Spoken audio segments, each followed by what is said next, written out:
Bueno, nosotros tenemos un marco normativo en la República Argentina que ampara o que protege a las víctimas de violencia de género. Hay una ley, que es la 24.417, que establece cuáles van a ser aquellos casos que son considerados como violencia familiar. Habla de maltrato físico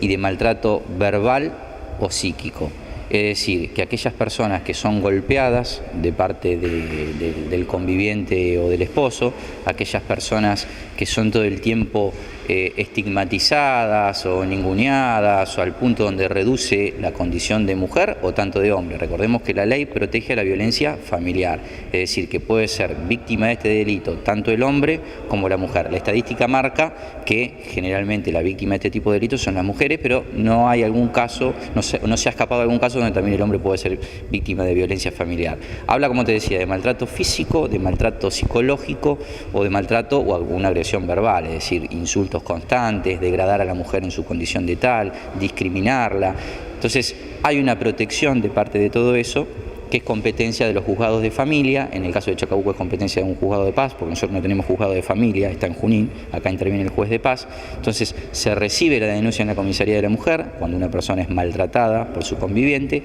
y esa denuncia va a ser puesta en conocimiento de un juez. El juez tiene una serie de medidas que puede ordenar y que se lo marca la misma ley 24.417, que como comentaba recién puede ser la exclusión del hogar del agresor, que esta es la medida más extrema, porque en algunos casos se buscan otras alternativas cuando el conflicto puede llegar a tener alguna solución. Otra de las medidas que puede imponer el juez, además de la exclusión, es la prohibición de ingreso, porque a lo mejor no conviven, es una pareja que ya está separada y pretende ingresar al domicilio, entonces el juez ordena una medida mediante la cual se impide ingresar a esa persona al domicilio. Otra medida que puede ordenar el juez es una prohibición de acercamiento con el establecimiento de un perímetro, que después hay que controlarlo para que esa persona no se acerque, y si hay menores también tiene que tomar alguna medida, como puede ser darle intervención al servicio local, darle intervención a la asesoría de menores, y también puede ser que sean los menores quienes sean víctimas de estos maltratos. También están protegidos dentro de esta misma ley y en ese caso es el Ministerio Público, a través del mismo menor o a través de cualquier persona que se anoticie que un menor está siendo víctima de un delito de violencia familiar, para que pueda hacer la denuncia, ponerlo en conocimiento de la justicia y se pueda actuar en consecuencia. Sabemos que también hay menores que pueden ser víctimas de violencia de parte de sus padres, entonces los establecimientos educativos cumplen un rol fundamental. Hay que estar atento del chico que no va a clase, del chico que va a clase y se denota alguna falta en su rendimiento físico o intelectual, es decir, todos los organismos del Estado tienen que estar atentos a esto, detectar cuando hay una situación que podría llegar a dar lugar a una situación de abuso, ponerlo en conocimiento de las autoridades para que se empiece a trabajar en consecuencia. Además de la ley 24.417, que es la que protege a la violencia familiar, también hay una ley de violencia de género, que lo que hace es reproducir a la Convención Internacional sobre todas las prohibiciones de forma de discriminación contra la mujer, que es lo que te decía recién, digamos que tenga un trato igualitario desde lo laboral hasta lo social, que no sea degradada en su condición de mujer. Y después, por supuesto, están todas las leyes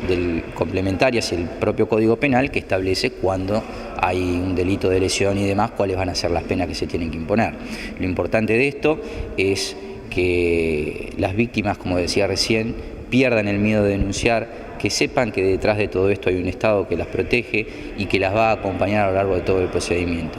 Importantísimo también el rol que cumplen ustedes, los medios de comunicación, que son quienes nos ayudan a difundir y a llegar a las víctimas, porque seguramente del otro lado debe haber alguna mujer que es víctima y que no se anima a denunciar, o por miedo, muchas veces por vergüenza, porque lo que pasa en estos casos es que para ellos es como, es decir, ¿cómo voy a ir a decir que mi marido, mi pareja, quien fuera, me golpea? No tiene que tener ningún tipo de prejuicio social. El prejuicio social ya hoy en día se ha, digamos, también merced a los medios de comunicación y al rol que viene ocupando la mujer en la sociedad, se ha ido perdiendo de a poco el miedo de denunciar y la vergüenza. Entonces, para eso es necesario tener un equipo detrás interdisciplinario, psicólogos, asistentes sociales, que vayan preparando y trabajando a la víctima para que pueda poner en marcha este procedimiento. Muchas veces la intervención se agota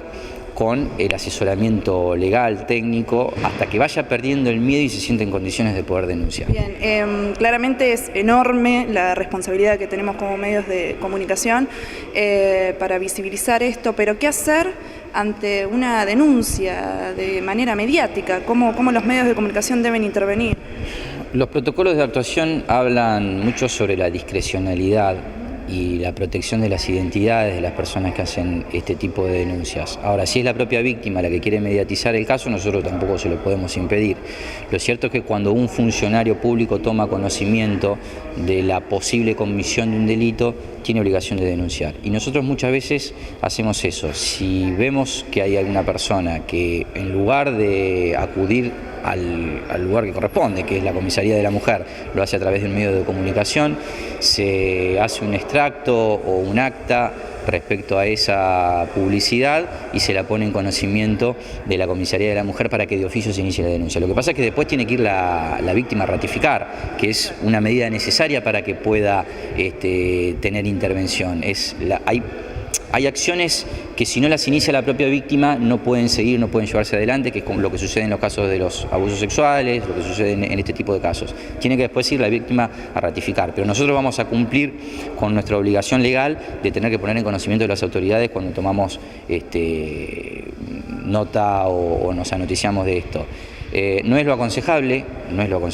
para eso la ley establece cuál es el remedio procesal, cuáles son las medidas que tienen que llevar adelante, pero nosotros tenemos que estar muy atentos también a eso porque es la responsabilidad del Estado.